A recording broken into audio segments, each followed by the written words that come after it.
आए मेरे साथ कलाम खुदा में से निकाले पैदाइश की किताब, उसका 50 चैप्टर और उसकी 24वीं आयत। और यूसुफ ने अपने भाइयों से कहा, मैं मरता हूँ और खुदा यकीनन तुम्हें याद करेगा और तुमको उस मुल्क से निकाल कर उस मुल्क में पहुंचाएगा जिसके देने की कसम उसने अब्राहम, इसहाक और याकूब से खाई थी। और यूसुफ ने बनी इस्राएल से कसम, अब सब देखे ना, बड़ी बात गौर से सुनिए, अभी सबने बड़ी बात गौर से सुनिए। और यूसुफ ने बनी इस्राएल से कसम लेकर कहा, खुदा यकीनन तुमको याद करेगा, सो तुम जरूर ही मेरी हड्डियों को यहाँ से ले जाना। और यूसुफ ने 110 बरस होकर वफात पाई और उसने उसकी लाश में खुशबू भरी और वहीं मिस्र में ताबूत में रखा। खुदा उनके पाक नाम के पड़े और सूर्य आने पर उसकी खास करते सब कहे आमीन। बाइबल मुकद्दस के अंदर आज सुबह में पैदाइश की किताब उसका 50वां बाब और उसकी 24वीं आयत में यूसुफ के तल्लक से पढ़ा है। कलाम खुदा के अंदर लिखा है, मुकद्दसों की मौत खुदा की नजर में बड़ी ग्रां कदर है। यूसुफ ने मरने से पहले इस्राएल लोगों को बुलाया और उसने वसीयत की, जिस तरह याकूब ने अपने बेटों को बुलाया, उन्हें बरकत दी और उन्हें मरने से पहले वसीयत की। मूसा की मौत खुदा की नजर में बड़ी गिरा कदर, सारा के लिए खुदा की मौत बड़ी गिरा कदर। और जिस दिन खुदा की बेटी ये मर रही है, इस जहां से जा रही है, उस दिन अब्राहम मातम और नहा करता है। और आज यूसुफ के तल्लक से सीखेंगे, यूसुफ मरने से पहले मिस्र के अंदर हाकिम है और ये शख्स खुदा की नजर में मकबूल है, खुदा इसे पसंद करता है। ये दुखों के अंदर, मुसीबतों के अंदर रहा, लेकिन इसने खुदा का दामन नहीं छोड़ा। 20 सिक्कों में बेच दिया गया, गुलामी के अंदर रहा। फौजदार की बीवी ने उसके ऊपर इल्जाम लगाया, लेकिन यह शख्स अपनी जिंदगी के अंदर कभी बुड़बुड़ाया नहीं। दुखों की वैली के अंदर रहा, दुखों की मुसीबत के अंदर रहा। इसने अपनी जिंदगी का सादा सफर सफरिंग में गुजारा और देखता क्या है, ख्वाब। एक दिन उसने ख्वाब देखा कि सूरज, चांद, सितारे मुझे सजदा कर रहे हैं। उसने ये ख्वाब अपनी माँ और भाइयों के सामने शेयर कर दिया। उसने कहा, बाप, मैंने ये ख्वाब देखा कि सूरज, चांद और सितारे मुझे सजदा कर रहे हैं, यानी हाकिम हूं मैं। उसके भाइयों ने ये सुना, उन्हें वो कहने लगे, क्या हम तुझे सजदा करेंगे? उसने कहा, मुझे ये नहीं पता, पर मैं ये जानता हूं। फिर उसने एक और ख्वाब देखा कि पूले हैं, खेत में हम सब भाई काम कर रहे हैं, मेरा पूला खड़ा हो गया और दूसरे 11 पूलों ने मुझे सजदा किया। उसने अगले दिन फिर कहा, उन्हें गुस्सा आ गया। मैंने कहा, यह कैसे मुमकिन है कि हम तुझे सजदा करेंगे? लेकिन यूसुफ अपने बाप का बहुत लाडला था। यूसुफ अपने बाप के घर में ही उसे बहुत जीत था। याकूब उसे आला से आला पोशाक पहना था। अपने बाप का चहेता था। बाप दूसरे बच्चों को कपड़े और लेके देता था, पर यूसुफ को आला पोशाक, किरमजी पोशाक। कहता तू है बादशाह, तो फिर मेरे घर में तू क्यों नहीं ठहरता? जब दूसरे भाई उसकी पोशाक को देखते तो वो बुड़बुड़ाते। पर एक दिन यूसुफ अपने बाप से भी अलग नहीं होता था, और यूसुफ अपने बाप के करीब ही रहता था। जिस तरह याकूब अपनी माँ के पास रहता था, यूसुफ अपने बाप के पास चाहिदा था वो अपने बाप। और एक दिन बाप ने बोला, यार इस तरह कर, तेरे भाई आज पूरा हफ्ता हो गया, मुझे कोई खबर नहीं है कि वो कहाँ है, कहाँ पर भेड़ बकरियां चरा रहे हैं। इस तरह कर, उनकी खबर लेके आ। जब खबर लेने के लिए गया तो कहता कुछ खाने के लिए मिलेगा। जब खाने के लिए लेके जा रहा है तो यूसुफ तैरता हुआ पोशाक पहने हुए आ रहा है। दूर से भाइयों ने देखा, कहता आ गया है, वो देखो हमारा बादशाह आ रहा है, ख्वाबों की तबीर करने वाला। सब उसे एका कर लिया, कहने लगा आज इसको पकड़ो, देखते हैं ये बादशाह बनता कैसे। और कलामे खुदा के अंदर लिखा है, जब यूसुफ करीब आया तो सब भाइयों को कहने लगे, हाथ मिलाने लगे। सब हाथ मिला रहे हैं, कह रहे क्या हाल है भाई यहूदा, क्या हाल है लाबन, क्या हाल है रोबन, क्या हाल है। मतलब दूसरे भाइयों को कहने लगा, सब ने हाथ मिलाया और सब ने क्या किया, नोच लिया। वो कहने लगा शायद मुझे पकड़ रहे हैं। तो किसी ने उसकी पोशाक, किसी ने उसकी जूती, किसी ने उसकी लुंगी खींच ली और नंगा कर दिया यूसुफ। जब आपके ख्वाब बड़े होते हैं, आपके कपड़े उतार दिए जाते हैं, आपकी जूतियां उतार दी जाती हैं। और देखा यूसुफ को उन्होंने, यूसुफ हंस रहा है, अभी भी हंस रहा है, कह रहा है शायद मेरे भाई मुझे मिले तो मजाक कर रहे हैं, पर भाई मजाक नहीं कर रहे थे। और उन्होंने क्या, यूसुफ को अंधे कुएं में फेंक दिया। अब वहां पर रोना सुनो उसका। वो अपने भाई को बुलाने लगा, रोबन, मेरे भाई रोबन, क्या कही तुम लोगों ने। वो सोच रहा था शायद मुझे डरा रहे हैं। वो कहता मैं तुम सबसे माफी मांगता हूं, मैं माफी मांगता हूं तुमसे, मुझे मेरे बाप के पास जाने दो, मुझे मेरे कपड़े दो। लेकिन वो अंधे कुएं के अंदर चलाता रहा, रोता रहा। यहूदा हर एक शख्स को वो बुलाता रहा, लेकिन कोई इसकी आवाज नहीं सुना। जब आप खा देखते हो, जब आप ऊंचा उठना चाहते हो, तो आपके ऊपर जो कोई लोग खड़े वो हंसते हैं। यूसुफ रोने लगा। तब यहूदा ने कहा, यार ये गलती कर रहे हैं। देखा क्या, यूसुफ को ये था, यहूदा का ये मिशन था कि मैं अपने भाई को निकाल कर उनके बाप के पास भेज दूंगा। यहूदा बड़ा प्यार करता था उसे, लेकिन 10 एक तरफ और वो एक तरफ। तो क्या कहने लगा, नहीं। वो कहता यार नहीं।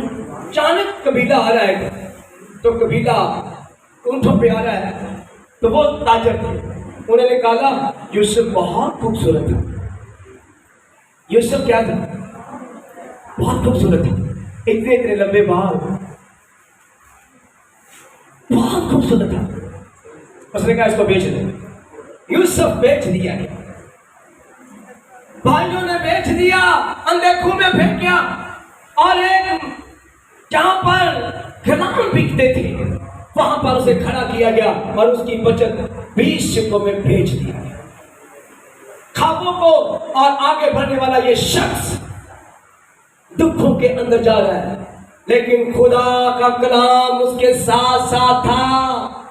ज़बूर के अंदर लिखा, खुदा का कलाम यूसुफ के साथ साथ था और यूसुफ दुखों के अंदर जा रहा है। आज लोग दुख बर्दाश्त करना चाहते नहीं है। यकीन करे, राम ऐसा ढूंढ रहे हैं, वो कहते हैं एकदम हमें यहाँ से खुदा उठाए और यहाँ पर ले जाए। लोग दुखों की वैली के अंदर, लोग दुखों की मुसीबत के अंदर गुजरना नहीं चाहते। रोया बड़ी बड़ी है, विजन बड़े बड़े हैं, ख्वाब बड़े बड़े हैं, दुख बड़े नहीं। यूसुफ अपने बाप से लग गया था। अपने भाइयों ने, उसके भाइयों ने अंदर कुएं में फेंक दिया। वहां से निकला, सिक्कों में बेच दिया गया, 20 सिक्कों में बेच दिया। लेकिन विजन आपकी सोच नहीं है। आज लोगों का विजन है निका, सुते भी कई जाएंगे, सुबह नाश्ता करना हलवा पूरी रहा, सुबह कहीं लंबा विजन देखो, लंबा विजन देखा, 3 दिन बाद विजन देखा, नहीं रोकनी नाम खाने नहीं, बाम खाने भटूरे खाने ने, ये लंबी हो है। आप लोगों का विजन नहीं है। जो बंदे का विजन था उसने कहा ठीक है। आज लोग अपनी माँ और अपने बाप से लाख होना नहीं चाहते, रिश्तेदारों से लाख होना ही नहीं चाहते। अगर मैं किसी को धक्का मारता भी तो मेरे ऊपर बुड़बुड़ाना शुरू कर, बुड़बुड़ाना नहीं किसी को। अगर आपके भाई धक्का देते हैं, मुझे ये बताएं, ये बंदा 10 साल से इधर खड़ा है। अच्छा, लोगों को पता नहीं चलता, कोई अफसर को नाराज हो जाए ना काम तो वो आके दुआ कराइए, नहीं, आपकी काम पे आपकी मुखालफत है तो समझो आप तरक्की करने जा रहे हो, बहुत बड़ी तरक्की करने जा रहे हो। उस दुख में से गुजरो। ये बंदा यहाँ पर खड़ा है, 5 साल 6 साल 7 साल हो गए और बीवी पीछे माँ पीछे दुआ कर दी, खुदा बंदा मेरा बेटा बहुत ऊंचा बड़ा अफसर बने, मेरा बेटा आगे बढ़े, तरक्की करे, आगे जाए आगे जाए। 5 साल से दुआ करिए, ये बच्चा यहाँ पर खड़ा है, तरक्की करेगा? कोई तो बंदा आएगा ना, कोई तो बंदा आएगा जो आपकी तरक्की में आगे आएगा। और एक अफसर आया, उन्हें आते देखो, अब यहां से ये देखना करो, 1 2 3 4 स्टेप उसने तरक्की की है। और ये बंदा जब पीछे देखेगा ना अपने साथ, कहेगा इसने मेरे साथ अच्छा नहीं किया। भाई अच्छा किया तेरे साथ उसने, और क्या करे? ये खुदा की तरफ से है तेरे ऊपर, तेरी तरक्की होने जा रही है, तेरा तू प्रमोशन पकड़ने के लिए जा रहा है। यूसुफ अगर अपने बाप के पास ही रहता तो क्या वो हाकिम बन सकता था? अगर उसके भाई, ये हर बंदे की समझ में नहीं ये बात जो मैं भी कर, हर बंदे की समझ में है ही नहीं ये बात, है ही नहीं है। बस वो कहते हैं नहीं, मेरी ननान ने तो मेरे ना बड़ा पूरा किया, उन्हें की किया तेरे, मेरा चूल्हा वखरा करता है, मेरा पानी वखरा कर देता है, बहुत जरीली है, जरीली की तेरी तरक्की होने जा रही क्या है? 25 साल भी रहेगी, 10 साल भी साथ रहेगी, 15 साल तरक्की नहीं कर पाई, लेकिन वो तेरी भलाई के लिए आई है, तेरी जिंदगी के अंदर ताकि तू तरक्की करे। और यूसुफ अगर अपने बाप के पास रहता तो कभी हाकिम न बनता। इसीलिए यूसुफ ने अपने भाइयों को जब देखा तो वो रोने लगा। आए वो क्या है, नाच लेने के लिए, लेकिन अपने भाइयों को देखकर रोने लगा। उसकी बीवी महल के अंदर देखकर कहने लगी आज तक ऐसा नहीं हो। यूसुफ रोने लगा अपने भाइयों को देखकर। जब उसने ऊपर ज़ाहिर किया कि मैं यूसुफ, तो वो डरने लगी, कहने डरो मत मुझसे, मैं दूर ना जाओ। इसी मुझे खुदा ने तुम्हारे वसीला से यहाँ पर खड़ा किया, अगर तुम मुझे ना मिले। और आज है सब मसीह ईमानदार, हैं यीशु के मानने वाले, तना आपको तरक्की मिल जाए, छोड़ दे उन्होंने, बस कर। हम अपने बहन भाइयों को छोड़ ही देते हैं, अपने रिश्तेदारों को छोड़ देते हैं, खानदानों को छोड़ देते हैं। लेकिन यूसुफ ने अपने बहन भाइयों को बुलाया और उन्हें कहने लगा ये सब कुछ मुझे तुम लोगों की वजह से मिला है। अगर तुम मेरे साथ ऐसा सलूक ना करते तो आज मैं यहाँ पर ना खड़ा होता। आज बहुत से लोग हैं, उन्हें धक्का देने के लिए, उन्हें मैं कहता हूँ 6 महीने दुआ करो। रियाज भाई, नहीं भाई, जुबैर भाई, कभी दुआ की? कोई धक्का देने के लिए आए नहीं, कभी दुआ की किसी ने? पिछले सारे कहते ने तां चुक के ते मैंने उतली कुर्सी दे बाद बारिश इंज होता कभी? कोई धक्का खाना चाहेगा मेरे से? नहीं, कहते नहीं बारिश आने गले ला के ना फोटो ला तो किसी मैं धक्का मारा, मैं पीछे तो कह सानू नहीं कैमरे च लिया चाहिए, साडा भी नाम बन गया, ऐसे नहीं नाम बन गया। अगर तुझे धक्का दे रहा हूँ तो समझ तेरी बचत हो रही है, तेरी तरक्की चाह रहा हूँ। जिससे मैं नफरत कर रहा हूँ उससे ही मैं मोहब्बत करता हूँ, क्योंकि मैं उसकी तरक्की चाह रहा हूँ। मैं उसी से प्यार करता हूँ, उसी से लव करता हूँ। और ये पैटर्न पैदाइश की किताब में है। यूसुफ अपने भाइयों को प्यार करता है, करे और वो डरते हैं, कहते डरो मत, ना मत डरो। और यूसुफ अपने भाइयों को माफ करता है, यूसुफ अपने भाइयों से लव करता है।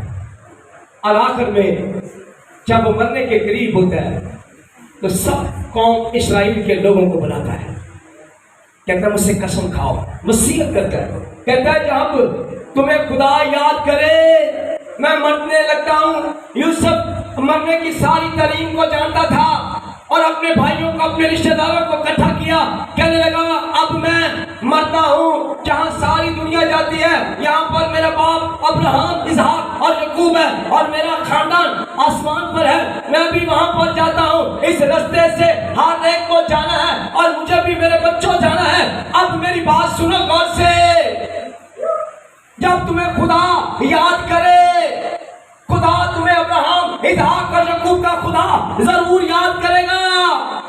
जब तुम्हें खुदा याद करे तो मेरी हड्डियों को यहाँ ना रहने देना। ये बात, ये है विजन, ये है बाइबल, ये है कलाम। यूसुफ जो पढ़ता रहा उसे ये यकीन था अब हड्डियों के ऊपर बात करने जा रहा हूं। आज लोगों की हड्डियां मरने से पहले लोगों को ये नहीं पता कि उनकी हड्डियां कितनी इंपॉर्टेंट है, उनकी हड्डियां कब्र के अंदर क्या अहमियत रखती है, किसी को ये बिल्कुल पता नहीं है।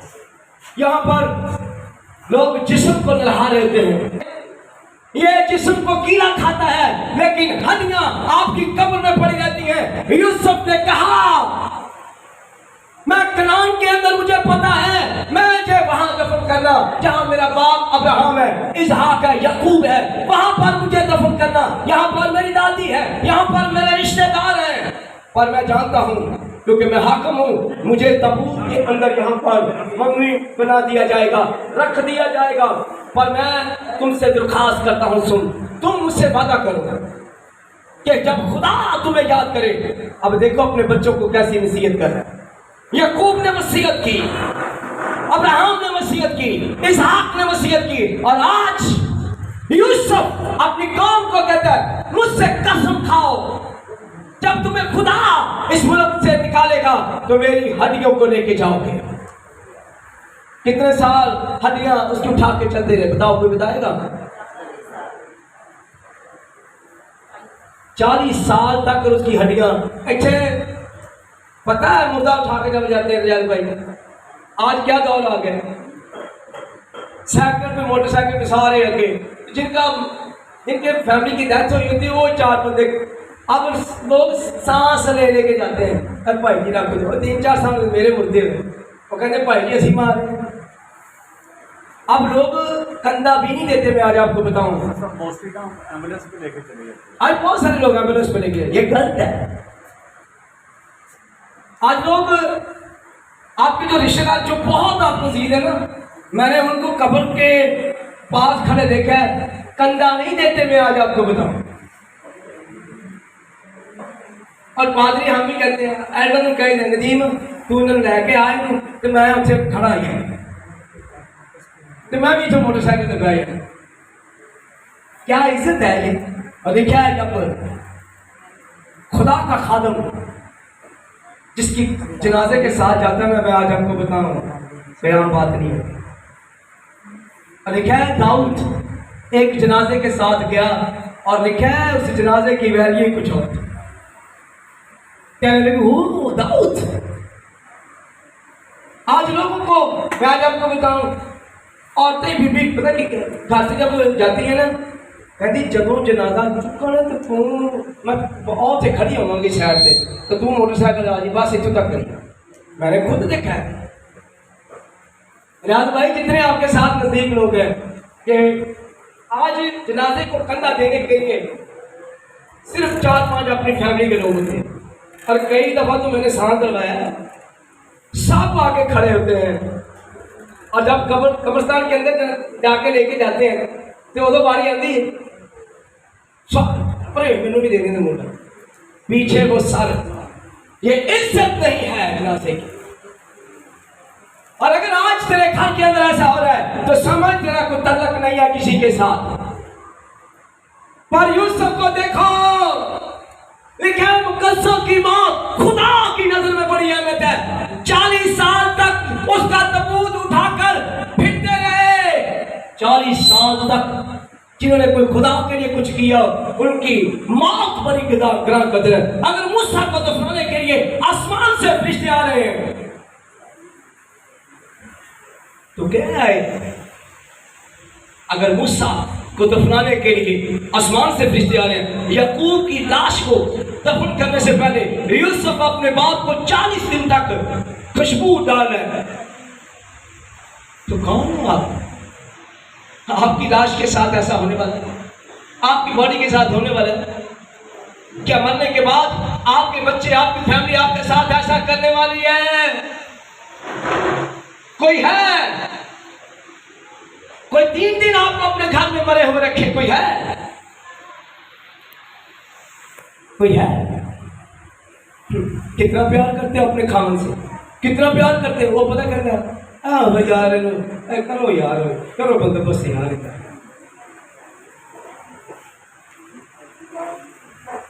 करो इसका बंदोबस्त, बताता हूँ आगे चल के। पर यूसुफ को देखो, जिन्होंने खुदा के लिए कुछ किया होता है जमीन पर, खुदा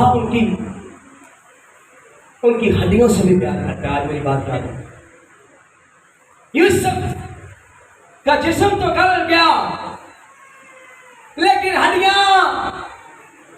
तबूत में लेकर 40 साल तक लोग इज्जत के साथ उठाकर चलते रहे। 40 साल तक उसे दफनाया नहीं गया, लेकिन जब कनान में आए तो लिखा यूसुफ की हड्डियां जहां अब्राहम, इसहाक और याकूब था वहां पर उसे दफन किया गया इज्जत के साथ।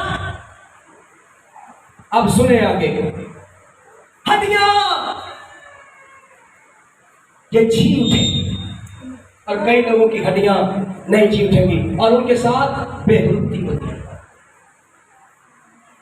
मैं आज से 8 साल पहले किसी की कब्र हम निकालने के लिए गया और एक जगह पर मैं जनाजा करने के लिए गया। कब्र निकालने वालों ने क्या किया, उसके अंदर हड्डियां थी, उसकी हड्डियों के साथ क्या किया, उसकी खोपड़ी के साथ जब हम कब्र देखने के लिए गए तो देखा उसने एक बंदे की खोपड़ी पकड़ी हुई है हड्डियों के ऊपर, हड्डियों को, और उसके मुंह में सिगरेट डाल दी है। क्या डाल दिया? मैंने कहा ये क्या किया तुमने? कहते साथी मैं मजाक किया। मैंने कहा तूने मजाक नहीं किया, तेरे मजाक नहीं किया, तेरे लिए मजाक है। मैंने लोगों की हड्डियों को टुकड़े टुकड़े कब्रिस्तानों में बिखरते देखे। लोग जब कब्र निकालते हैं अपने मुर्दे की हड्डियों को दफनाने के लिए, वो कहते हैं सादा हो जाए, इन्हों पीछे करो।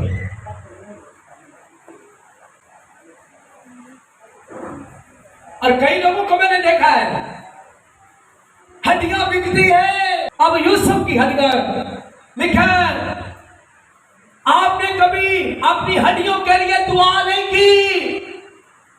मैं कहता हूं हड्डियों के लिए दुआ करो,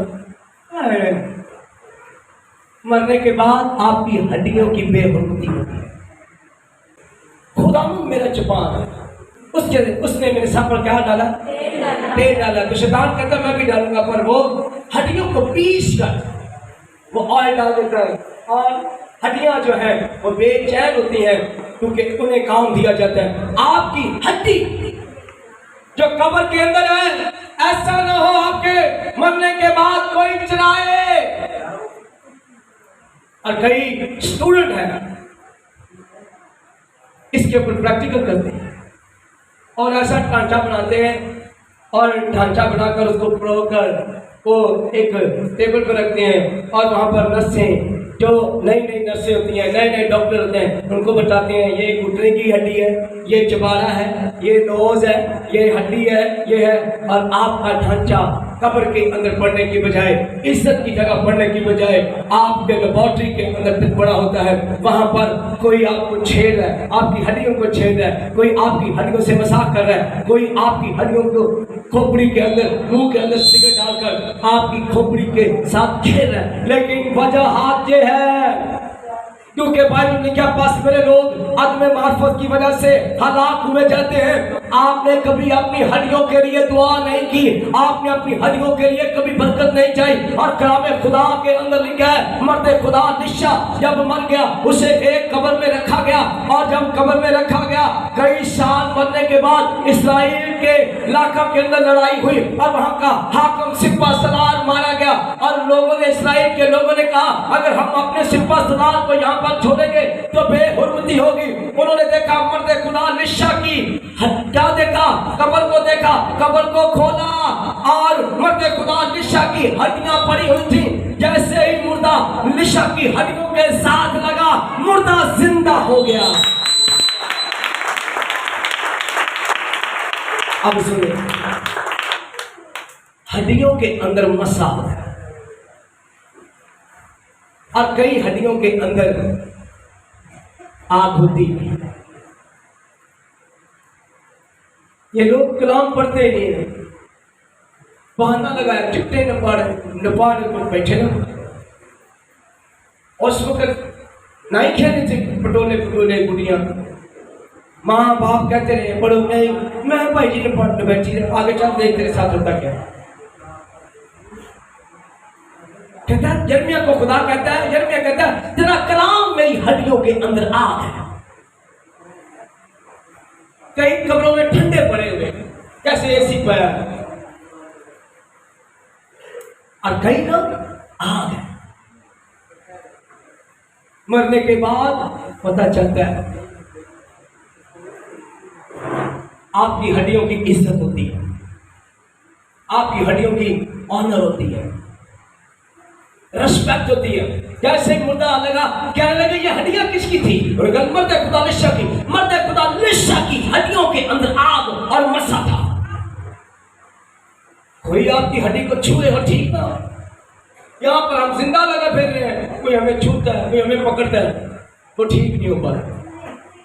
और यहाँ पर मैन ऑफ गॉड मर चुका है और उसकी हड्डियों से खुदा किसको जला दे रहा है? किसको जला दे रहा है? निशा, मुकस्सों की मौत खुदा की नजर में बड़ी अहमियत है। खुदा ने मर्द खुदा निशा की हड्डियों के ऊपर भी नजर रखी हुई थी। और आप भी मरने के बाद पता ही नहीं है, हड्डियां चुराई जा रही है, हड्डियों को लेके जाया जा रहा है, हड्डियों की इज्जत नहीं है। पर यूसुफ ने कहा मेरी हड्डियों को कनान में, जहां मेरा बाप है, जहां मेरी माँ, मेरी दादी है, मेरी परदादी है, मेरे बच्चे हैं, मेरी फैमिली है, वहां पर जब मुझे दफन करना, क्योंकि वो जानता था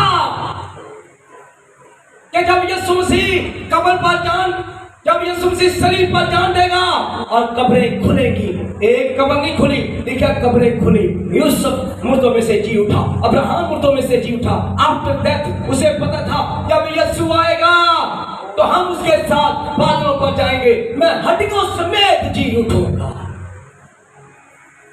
मेरी हड्डियां बदल जाएंगी। अभी मेरी हड्डियां कब्र में आराम करेंगी। आज आपके अफवाह अजदाद हड्डियों समेत कब्रों में आराम कर रहे हैं, लेकिन जब मैं गुजरा तो इतना इतना पानी, मुंह में पानी, हड्डियां को जगाल लग रहा है। तो मैंने कहा तुम सब ने पाप किया हुआ मेरे भाइयों, तुम सब ने गुनाह किया हुआ है, तुम सब ने, तुम्हारी हड्डियों ने कभी दुआ नहीं की, तुम्हारी हड्डियों ने कभी खुदा की शुक्रगुजारी नहीं की। आपने कभी अपनी हड्डी को लेकर, अब ये ना इधर आ रही, इधर खड़ा, आज जवान बच्चा है, ऐस हड्डियां ने, ये की ने हड्डियां की ने, ये अगर हड्डी अच्छा मैं कोई लम्बा खड़ी करा तो ऐसे कर सकती है अद्धा घंटा, क्योंकि उसकी हड्डियां की कैल्शियम खत्म हो चुकी है। अब यहाँ कहना चलो 5 मिनट हाथ रख के दुआ हटा के दुआ करो, ऐंज ही कर लेंगे हड्डियां। 5 मिनट बाद लेकिन तेरी हड्डियां खुदा की शुक्रगुजारी नहीं कर। आज लोगों को शुगर, उनकी हड्डियां काटी जा रही हैं, उनके पांव काटे जा रहे, उनके अंगूठे काटे जा रहे, उनके बॉडी के पार्ट काटे जा रहे, इसलिए उन्होंने कभी अपनी हड्डियों के लिए दुआ नहीं की। हमेशा की हड्डियों के साथ मुर्दा लगने से जिंदा हो रही है। आज लोग हड्डियों के लिए दुआ नहीं करते। मैं आज आपको बताऊं, वो कहते हैं कुछ नहीं भाई, आज सबने दुआ करो, इच्छे दर्द हो रही है, इच्छे दर्द हो रही है, मोथा ये क्या है। और हड्डियों के लिए कोई रो के दुआ नहीं। हड्डियों की बड़ी अहमियत है।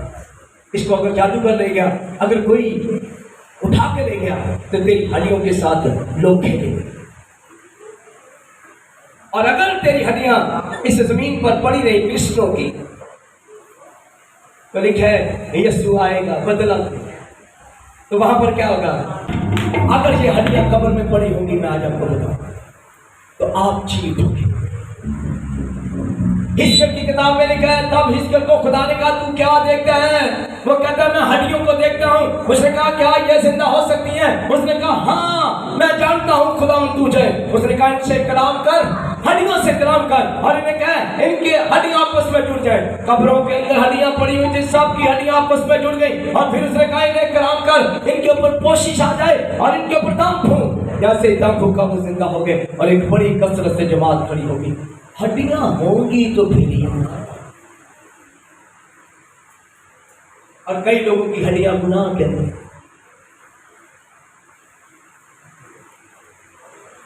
पाप कर रही है, हाथ उठाए थक जाते हैं, अच्छे आगे कोई हाथ चुके, हाथ चुके। तो अगर यही पुलिस वाला पकड़ लेना बाजी, तो कहना 3 घंटे हाथ खड़ा होता वास्ते यकीन करे डॉक्टर साहब साथी कहना हाथ थले कीता नहीं तो डंडा पिया नहीं, जो उत्थे आ के होते असं खुद देखे। वो कहता हाथ उत्ते करके रख। ये हाथ खुदा की बारगाह में नहीं होते, ये हड्डियां हाथ, आपकी हड्डियां आ जाते पता क्यों होती? क्योंकि आपने जवानी में दुआ नहीं, जवानी में बाइक पड़ी ही नहीं, और जब आ जाते ना आते उम्र तो फिर इच्छा कही जाओगे इतने में गोडा हो गया, डॉक्टर को समझ नहीं लगता कटा हो रहा, फिर कभी दवाई नहीं की थी। इनकी मेख जड़ी है, इनकी कैसा बौंग खाओगे, बौंग खाओ, डॉक्टर कहना बौंग खाओ, कहते बड़े छोटे वो बुढ़े क्या बनाई या वो कह माया से कमली हो गई। दूसरे को पूछ मेख जानी अंदर, कई बड़ा गोश्त खान के जवैर छोटा भी कही जाए खाई जा। जवानी में तूने ये कैल्शियम खाया है, हड्डियों का कैल्शियम खुदा का कलाम है। मरने से पहले और मरने से बाद में भी आपके साथ, आपकी हड्डियों के साथ बुरा होने वाला है। अगर तूने तौबा नहीं की, अगर तूने अपने गुनाहों का इकरार नहीं किया, आज लोगों की हड्डियां काटी जा रही हैं। और कई लोगों की मैं हड्डियों को काटते देखता हूँ, पहले अंगूठा काटता है, फिर पांव, फिर आधी टांग काट जाती है, लेकिन वो बदकार आदमी, सनाकार आदमी, हरामकार आदमी तौबा नहीं करता। हड्डियों पे हड्डियां कटवाई जा रहा है, लेकिन अंदर का पाप है। उसने कभी खुदा के कलाम को इज्जत नहीं दी। मैं आज आपको बताऊं, आज भी देखो कोई है जो खुदा के कलाम को इज्जत दे।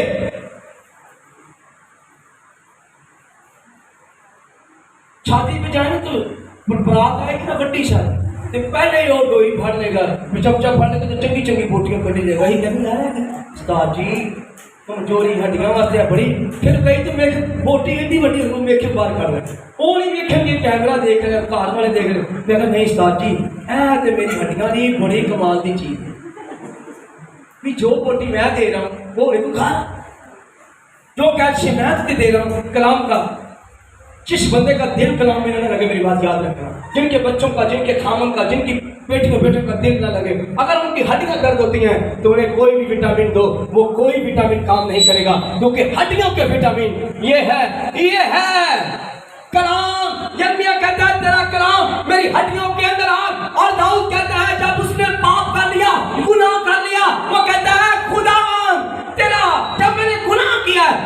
हड्डियों के अंदर दर्द है, मेरी हड्डियों के अंदर दर्द है। ये हड्डियां रोती है जब कब्र में जाती है और वहां बेचैन होती है और उन्हें कहने पड़ता है। और कई बंदों की हड्डियों को चिंगार लग जाता है। मैं आज आपको बताऊं, चिंगार कभी निकाल के देख लें, जब चिंगार लगता है तो आप समझ लो वो बंदा गुनहगार है। और जिसकी हड्डियां व्हाइट रंग की निकलती हैं उसकी हड्डियों के अंदर कलाम का कैल्शियम होता है, क्योंकि कलाम क्या करता है, बंदे को धो देता है। और हड्डियां और लिखा मर्द खुदा ने शाह। पूछा गया कि किसकी हड्डियां थी? उन्होंने कहा मर्द खुदा ने शाह किया। कब्र में आपकी हड्डियां ऐसे नहीं। आपने कभी कहा ही नहीं अपने बच्चों को, आपने कभी सिखाया नहीं अपने बच्चों को, कभी कहा ही नहीं है कि मेरी हड्डियों को। एक बंदा शराबी था, वो अपने मरने से पहले अपने बच्चों को बड़ी शराब बेचता था। वो अपने बच्चों को नसीहत कर रहा है, कहता हो कुछ नहीं पर मेरी कब्र कृष्णा दे विच लग होनी चाहिए। अब मैंने भी सुन लिया, मैंने कहा क्या मतलब? कहता इन्ना कुछ दे चलना शराब की कमाई का, इन्ना कार पदिया हर चीज डबल डबल दे चलना अपने बच्चों को मरने से पहले। मैंने कहा ये नहीं हो सकता, तो कब्र में रोएगा और तेरी हड्डियां पीसी जाएगी। कहता क्या? फिर जब मैंने ये कलाम सुनाया, उसने तौबा की, उसने कहा मैंने पाप किए, मैंने गुनाह किए।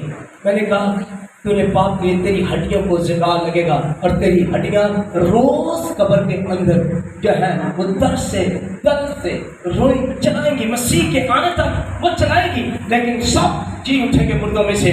बहुत से लोग मांगा जिनकी हड्डियां मुर्दों में से, कब्रों में से बाहर निकलेंगी और उनकी कोशिश होगी, उनके ऊपर मांस चढ़ेगा, नसें चढ़ेंगी। वो 1000 साल बादशाही तक खुदा की बादशाही में वर्शिप करेंगे। और जो नहीं उठेंगी वो अदालत के लिए पड़ी रहेंगी, क्योंकि हड्डियां गुनाह करती हैं, हड्डियां पाप करती हैं। पर यूसुफ जानता था क्रिश्चियन, लेकिन जब वहां पर फरिश्ते आएंगे और वो देखेंगे कि ये कब्र से निकल क्यों नहीं रहा, इसकी हड्डियां शरीफ लगी हुई है, निकल क्यों नहीं रहा, निकल ए हड्डियों।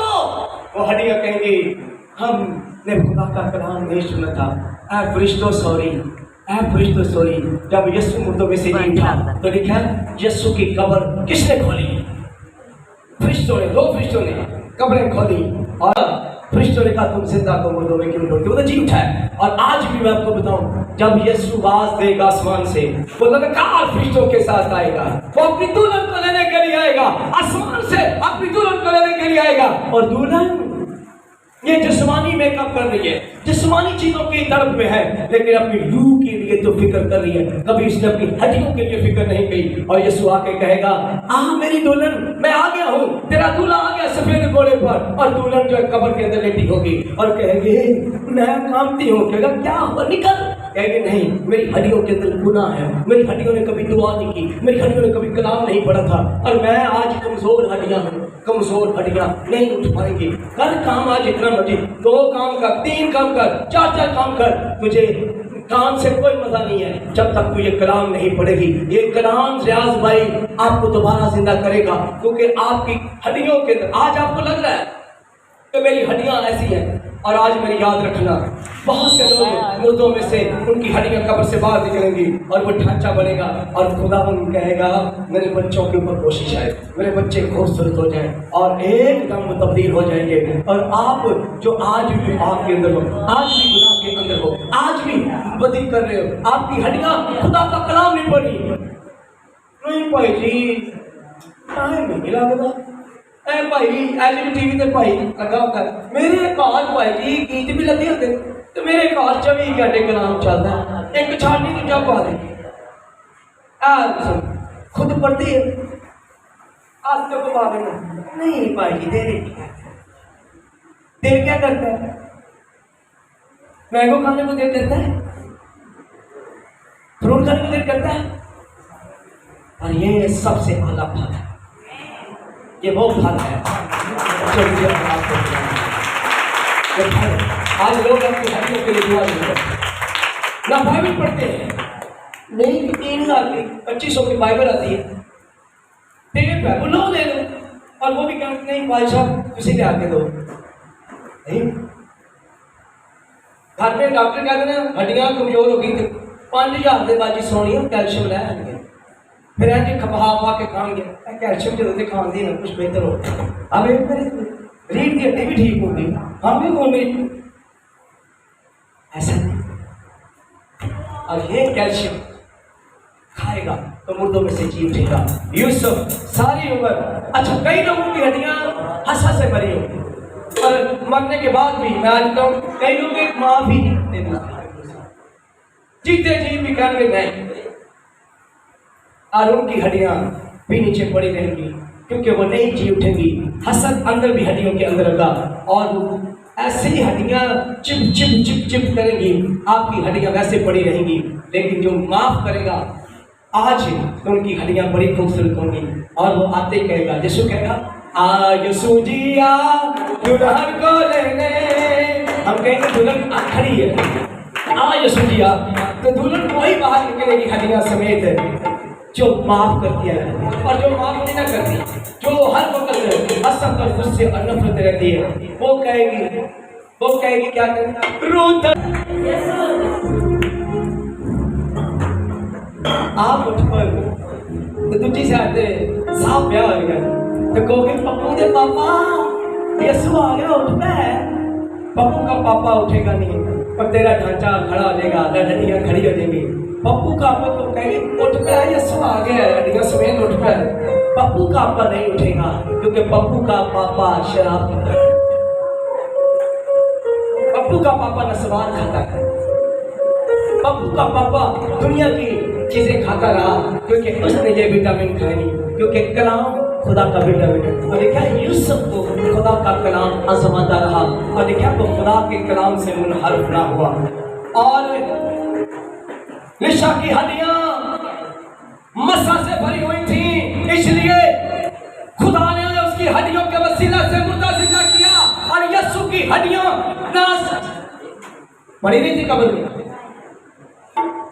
इसीलिए यीशु आएगा कहेगा मेरे बच्चों मैं आ गया, और 4 फैमिली के लोग उठ जाएंगे और 10 पड़े रहेंगे तो सारे कहोगे अम्मी सलाम, अबू नहीं उठे, अब पापा नहीं उठे, भाई नहीं उठे, भाभी नहीं उठी। तो उस वक्त सारे एक दूसरे को देखोगे, लेकिन नीचे से आवाज दोगे तो वो कहेंगे हमने हमारी हड्डियों ने खुदा की तारीफ नहीं की थी, हमारी हड्डियों की ग़िज़ा कलाम था, हमने खुदा का कलाम नहीं खाया। अशूब नबी कहता है तेरा कलाम मेरी हड्डियों के अंदर ताज़गी देता है। ये कलाम आज सुना नहीं तेरे खामे, तेरे बच्चों ने, तेरे बच्चे कब्र के अंदर हड्डियों समेत पड़े रहेंगे और इस वक्त तू बात रहेंगी, बात होगे अकरम उठ मैं, तो कहेगा मैं नहीं उठ पाऊंगा।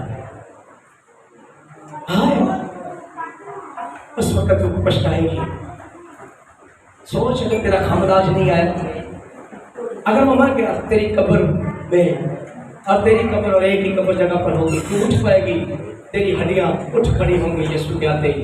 इसीलिए कहते हैं टूट बात करूँगा, ये बात बड़ी जरूरी है, अगर ना बताएगी तो यार भाई काम क्या। आमीन। बाइबल के अंदर लिखा है एक दिन बाइबल में एक नबी है, उसका नाम कोई नहीं है, उसका नाम है क्या, नबी का नाम है जुआन नबी, उसका नाम ही है जुआन नबी। एक दिन खुदा ने कहा जा इस बादशाह से मिल गया और उसे कलाम सुना। जैसे उसने कलाम सुना तो खुदा ने कहा तूने पीछे मुड़ के नहीं देखना। ये बात बड़ी गौर से सुनी है, पीछे मुड़ के नहीं तूने देखना। अगर तुझे कोई पानी पिलाए, अगर तुझे रोटी खिलाए तो नहीं खानी, तुझे मैं मना करना। जब वो बादशाह के पास गया तो वहां पर एक और नबी था, वहां पर एक और नबी था। जब उसने बादशाह को कलाम सुनाया तो जब वापस आ रहा था तो वो नबी जाता है और पीछे एक और नबी आ जाता है और उसको कहता है सलाम। वो कहता है मेरे साथ चल, मेरे घर से रोटी खा, मेरे घर से पानी पी और फिर चल। उसने कहा नहीं मेरे भाई, मुझे खुदा ने मना किया है कि तू ना रोटी खाएगा ना पानी पिएगा, पीछे चल, मुझे जाने दे। उसने कहा नहीं, मुझे भी खुदा ने कहा उसे दे और उसे रोटी पानी खिला और फिर भेज। जब वहां पर वापस आता है, उस नबी के कहने पर जवान नबी खाना खुना खाता है, जब जाता है तो रास्ते में से शेर मिलता है, शेर से फाड़ देता है। शेर क्या करता है, उसे फाड़ देता है। वो जवान नबी जो खुदा की तरफ से है, क्योंकि नाफरमानी की, खुदा ने उसे फाड़ दिया। जब उस नबी को पता चलता है कि वो नबी मारा गया है, तो क्या करता है, उसे इज्जत के साथ अपनी कब्र में दफन करता है। क्या करता है, क्या करता है, और अपने बच्चों को बुलाता है, कहता है जिस दिन मैं मरूं, जिस दिन मैं मरूं, इसकी हड्डियों को मेरी हड्डियों के साथ जोड़ देना। क्या कर देना? अच्छा ये क्या है, क्या उसने ऐसा क्यों कहा, क्यों ऐसा कहा, कोई बता सकता है? यार भाई हड्डियों के साथ हड्डियां जोड़ देना। वो दुआ करता रहा कई सालों तक, खुदावन ये नबी मेरी वजह से मरा है। जब और अपनी हड्डियों के लिए वो दुआ करता रहा, ऐ खुदावन मेरी हड्डियों के अंदर आग आए, मेरी हड्डियों के अंदर बस आए। ऐ बाप मैंने पाप किया, मैंने नाफरमानी की है और मैं तेरे उस नबी का कसूरवार और तेरा कसूरवार हूं। ऐ यहोवा खुदा, जब मैं मरूं तो मेरी हड्डियां उसके साथ जब जुड़े, तो जब तू आएगा तो हम जी उठेंगे, दोनों जी उठेंगे। अगर मेरी वजह से ये मरा है, किस तरह से मरा, मेरी वजह से ये गलती से मरा है, तो मेरी ही गलती के सबब से मैं इसको दोबारा तेरे हुजूर पेश करता हूँ। जब तेरी बादशाही तेरे बेटे यीशु मुर्दों में से जी उठेगा, तो मैं और ये दोनों क्या उठेंगे, मेरी और इसकी हड्डियां। के बाद अपनी हड्डियों के लिए दुआ, और मैंने अपनी हड्डियों के लिए बड़ी दुआ की, क्योंकि मेरी हड्डियां, मुझे पता क्या है मेरा। कौन कौन अपनी हड्डियों के लिए दुआ किया, सब बोले आमीन।